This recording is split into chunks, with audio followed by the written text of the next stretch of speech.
ช่วงนี้ติดตามข่าวสารในภาคภาษาอังกฤษจาก NBT World BRIEF ครับSwadika, and thank you for joining us for the evening edition of NBT World Brief right here on NBT and NBT World. You're with me, Tra Chirakaosan. The government is committed to the rule of law as a foundational principle for justice, social stability, and national competitiveness. In a keynote address at the Thailand Institute for Justice, Prime Minister Anutin Charnvirakul emphasized that fairness must apply equally to all citizens and should not be reserved for the privileged few. The public forum was organized to encourage open participation in shaping the future of the justice system and to promote the rule of law as a national agenda. Drawing from his background in engineering, the Prime Minister likened justice to the deep foundations that support a stable structure, calling it a central pillar for a peaceful society. He noted that his own success has stemmed from a consistent respect for legal principles. As a head of government, he pledged to refrain from using political power to favor any individuals and insisted on allowing all legal processes to proceed independently without interference. The Premier reiterated that his administration's policy is to strictly uphold the law, decisively tackle corruption, and prevent the misuse of state power for political purposes in order to boost public and international confidence. While acknowledging that institutional reform is a long-term effort, he expressed confidence that his government's 4-month term will not be wasted. He stated that this period will be used to lay the foundation and create a roadmap for lasting change for future governments to build upon. The World Bank has raised concerns over economic volatility and its impact on employment across East Asia and the Pacific, citing weakening global trade, geopolitical tensions, and a decline in new business formation. Aditya Mathu, the bank's chief economist for the region, stated that these challenges are creating significant headwinds for job creation and economic stability. According to the World Bank's October 2025 economic outlook, the region's growth is projected to slow to 4.8% this year, down from 5% in 2024. Vietnam is expected to post the strongest performance at 6.6%, while China, Cambodia, and Indonesia are each forecast to grow at 4.8%. Thailand, however, is projected to grow by only 2%, reflecting domestic challenges. Mathu noted that while the inflation remains a risk for the region, countries like Thailand and China are also vulnerable to deflation.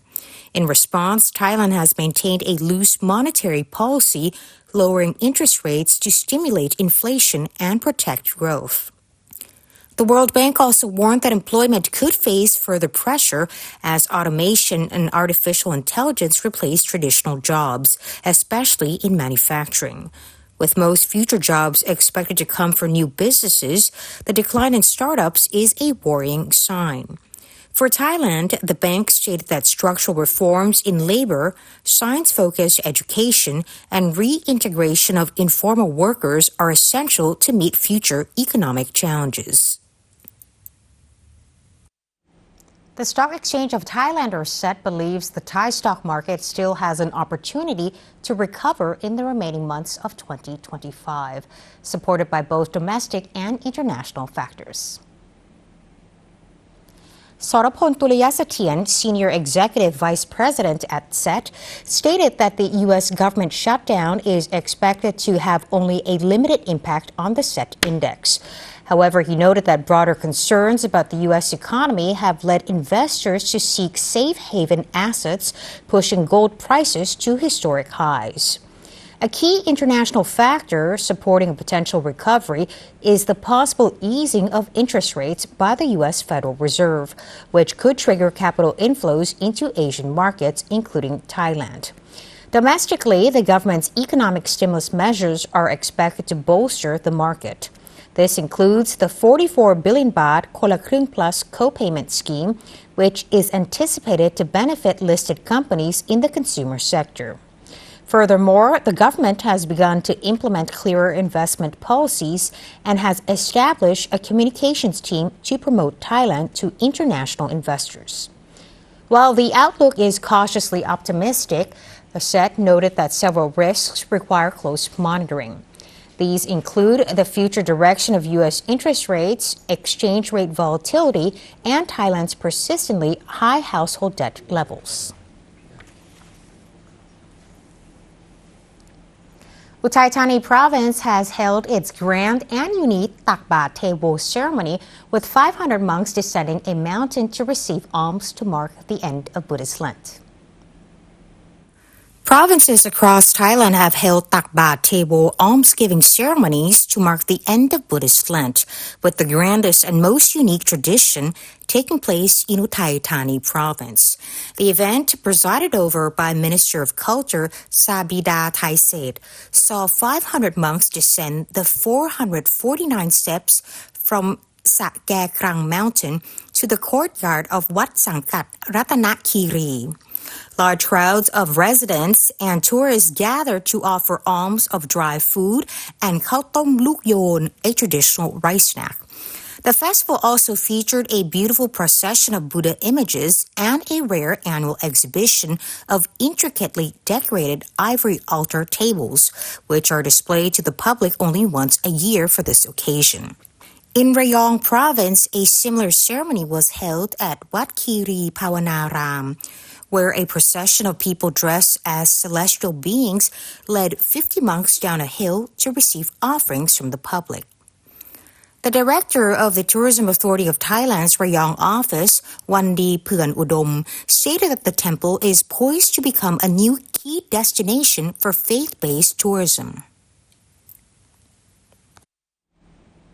European Commission President Ursula von der Leyen said earlier today that Europe must ramp up its defenses to deter what she called Russia's hybrid warfare. In a speech to EU lawmakers, she described a series of air incursions, cyber attacks, and damage to undersea cables not as random harassment, but as a coherent and escalating campaign against Europe. Recent incidents include Russian air incursions rattling Poland, Estonia, and Romania, and unidentified drones being spotted over Denmark, Germany, and Belgium. In response to Moscow's war in Ukraine and doubts over U.S. support, European countries have already increased defense spending to post-Cold War highs. EU leaders will seek to agree on a roadmap with concrete milestones to ward off threats from Russia at a summit later this month. And that wraps up our evening edition of NBT World Brief. Stay updated with the latest developments right here on NBT and NBT World. For more stories, simply scan the QR code on your screen to access our full coverage across all media platforms. Until next time, I'm Tra Chirak Alsan. สวัสดีค่ะ